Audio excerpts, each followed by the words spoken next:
kunjalo sekuphinde kwasa sesibuyile eGoli sikhona ekhaya kwaNtombela. Intelezi-ke le intelezi lena yobe ubona inempi ndamshaya nompi la nomdolofika konakele kuyona. Sibuyile mawusidinga sikhona kulezi namba wasithinta phela hayi nduku phela bahleke lo phela bahleke insizwe intombi zithanda uthandeke khona ngisho inhlanga zakhona. Sibuyile kwaNtombela sisehamba still unit 4 Mkhize Road E886 nazi inamba zakhona uyayithola. Sibuyile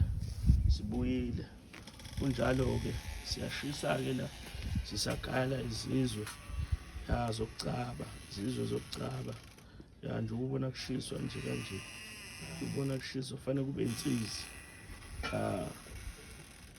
Siyabonga sesibuyile-ke kamgibe wensizwa siyabingelela la sibuyisela ibutho njengoba beseGoli zonke izinto zisebenzile sesiphinde siyagaya futhi kabusha kubuyela ibutho-ke manje siyalibuyisela.